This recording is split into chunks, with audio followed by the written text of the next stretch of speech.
નમસ્કાર દર્શક મિત્રો, સાવરકુંડલાની રફતારમાં આપનું સ્વાગત છે.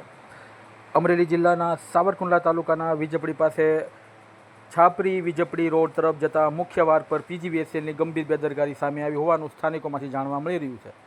માર્ગ વચ્ચે જ વીજ પુરવઠાનો મેઇન કનેક્શન વાયર તૂટી પડ્યો હતો, જેના કારણે વાહન ચાલકો અને રાહદારીમાં ભયનો માહોલ સર્જાયો હતો. વ્યસ્ત માર્ગ પર જીવલેણ સ્થિતિ ઊભી થતાં કોઈપણ સમયે મોટો અકસ્માત સર્જાય તેવી શક્યતા ઊભી થઈ હતી.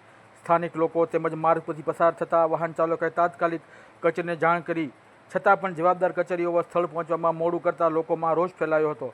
વાયર રોડ પર પડેલો હોવાને કારણે વાહન ચાલકોને ભારે હાલાકીનો સામનો કરવો પડ્યો હતો.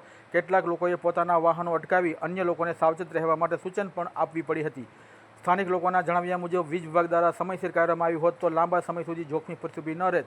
ખાસ કરીને વરસાદી મોસમ અને ભેજવાળા વાતાવરણમાં આવી ખુલ્લી વાયરિંગ જીવલેણ સાબિત થઈ શકે. લોકોનું કહેવું છે કે ગ્રામ્ય વિસ્તારોમાં પીજીવીસીએલ દ્વારા નિયમિત પેટ્રોલિંગ અને જાળવણીના અભાવે આવી પરિસ્થિતિઓ વારંવાર સર્જાય છે. આ ઘટનાને લઈ ગ્રામજનોએ પીજીવીસીએલ સામે નારાજગી વ્યક્ત કરી તાત્કાલિક કાર્ય કરવાની માંગ ઉઠી છે. સાથે જ આવી બેદરકારી બદલ જવાબદાર અધિકારીઓ સામે શિક્ષાત્મક પગલાં ભરવાની તેમજ રોડ પરની વીજ લાઇન અને વાયરિંગની તાત્કાલિક ચકાસણી કરવામાં આવે તેવી પણ માંગણી કરવામાં આવેલ છે.